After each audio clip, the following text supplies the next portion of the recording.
Namaste, drag coleg! Bun venit alături de mine în această serie de videoclipuri în care vom vorbi despre principalii centri energetici. În acest prim video voi prezenta pe scurt ce sunt chakrele, cum funcționează ele și ce tehnici poți aplica prin intermediul terapiei Reiki pentru a le păstra în echilibru. La final, vom face împreună o practică de echilibrare a chakrelor.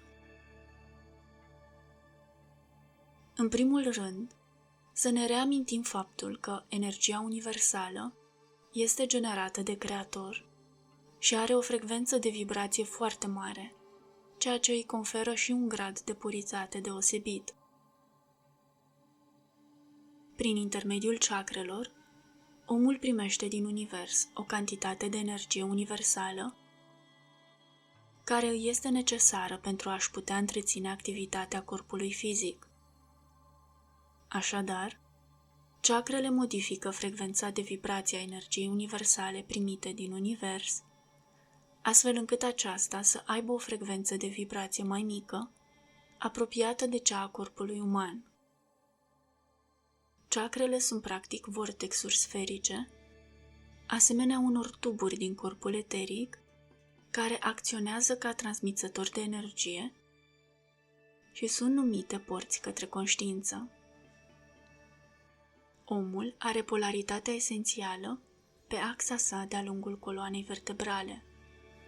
Spiritul își are manifestarea la coroana capului și materia la rădăcina sau baza coloanei vertebrale.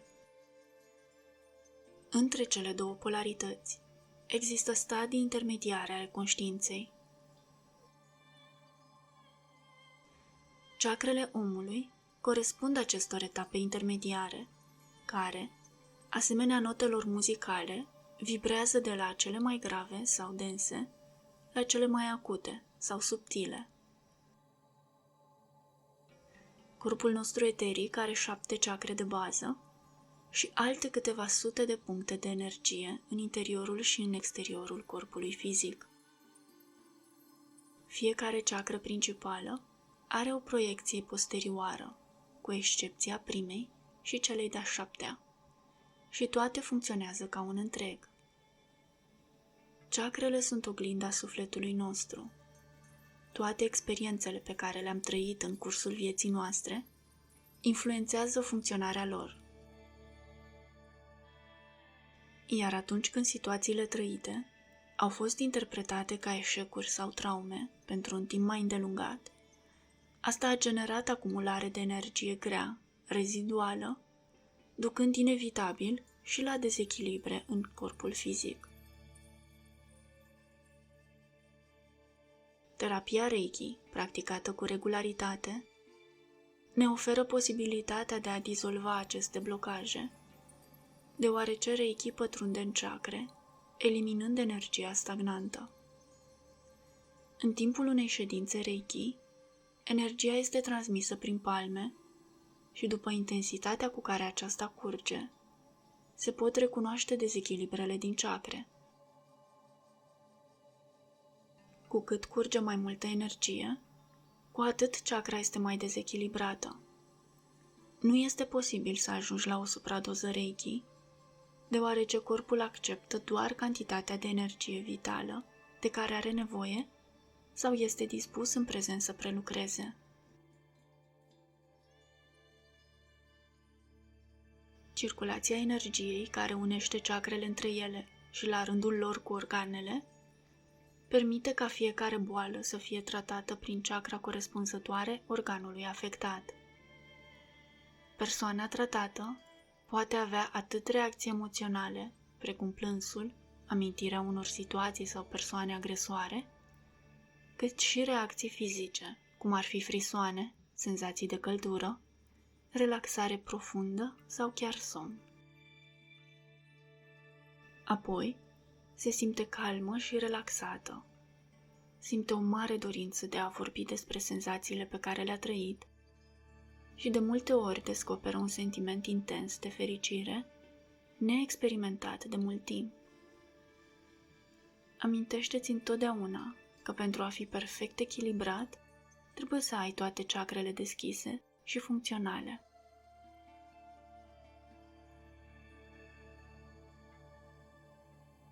Este de asemenea important să recunoaștem valoarea chakrelor care se află în tălpi. Aceste chakre sunt vitale pentru buna funcționare a picioarelor, deoarece picioarele sunt necesare pentru a susține restul corpului. Deschiderea acestor chakre ajută la eliberarea energiei negative care circulă în întregul corp și se acumulează adesea în picioare. Astfel, te ancorezi în aici și acum și te simți mai echilibrat.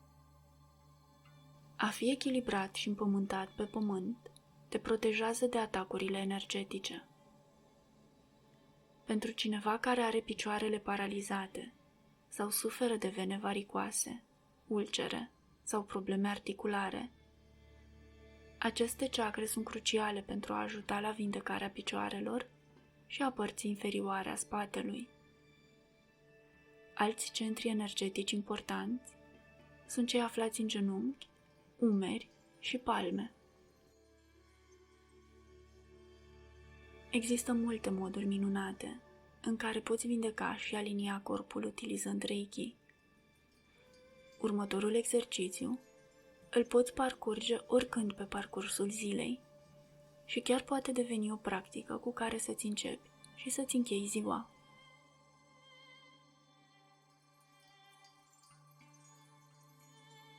Așează-te confortabil. Poți alege să închizi ochii sau îi poți ține întredeschiși. Respiră lent și relaxat.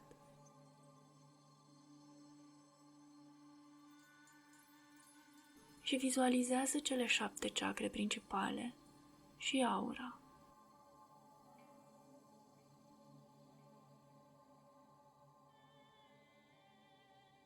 Apoi, vizualizează o masă de energie pură și colorată care îți înconjoară corpul.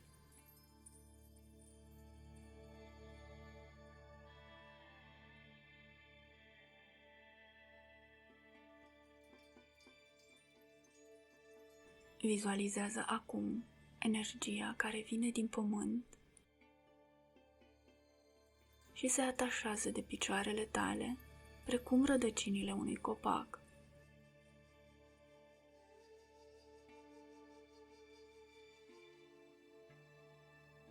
Simte energia cum călătorește în sus, de-a lungul picioarelor,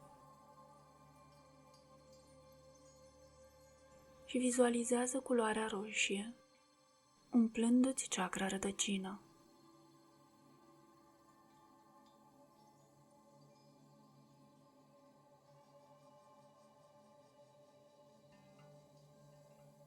Acum, schimbă culoarea în portocaliu și vizualizează umplându-ți chakra sacrală.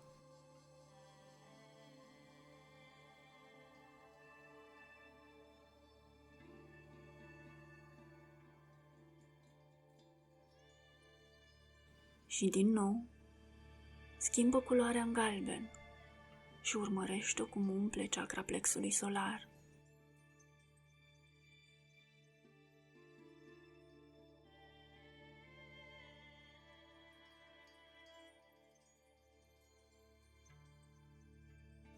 Și pe măsură ce energia urcă, vizualizează culoarea verde, care umple chakra inimii.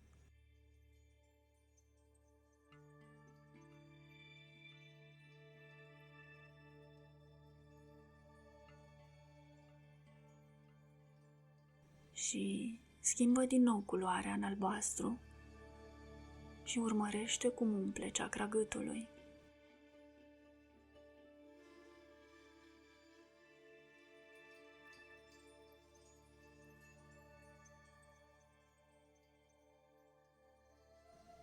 Energia urcă, își schimbă culoarea în violet și umple chakra celui de-al 3-lea ochi.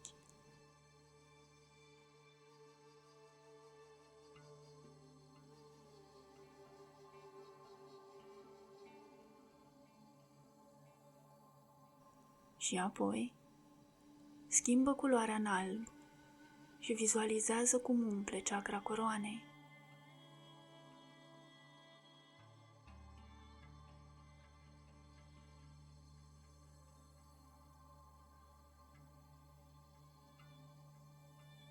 Când energia a ajuns în coroană, vizualizează energia albă care îți umple și îți curăță aura.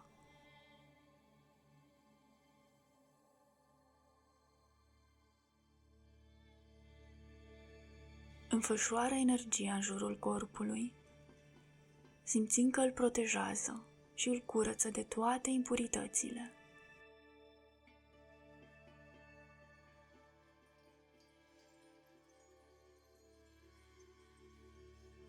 Simte-ți corpul și respiră. Vizualizează cum corpul tău este centrat și curat și că ești echilibrat și întreg.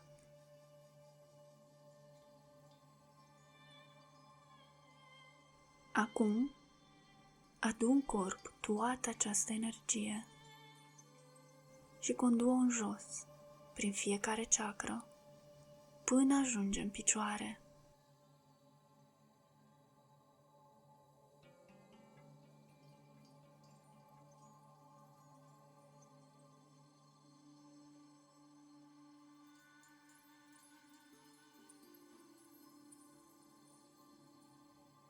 Apoi simte-o cum se întoarce înapoi în pământ.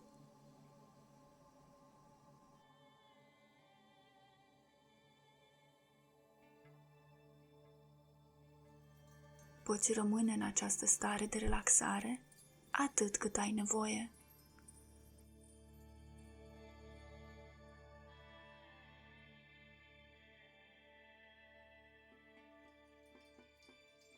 Efectuarea acestei practici de echilibrare a chakrelor te ajută la eliminarea oricăror blocaje din organism.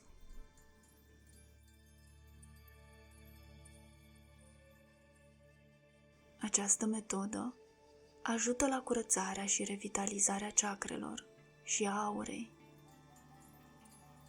Introdusă în rutina zilnică, dimineața și seara, te va ajuta să rămâi echilibrat, sănătos și bine dispus. Acum că avem o imagine mai clară despre ce sunt chakrele și cum putem păstra echilibrul în corpul nostru energetic, te invit să cunoaștem fiecare chakră în parte. Ne vedem în sesiunea următoare, dedicată chakrei rădăcină, Muladhara.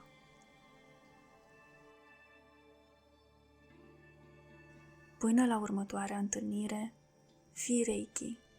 Namaste!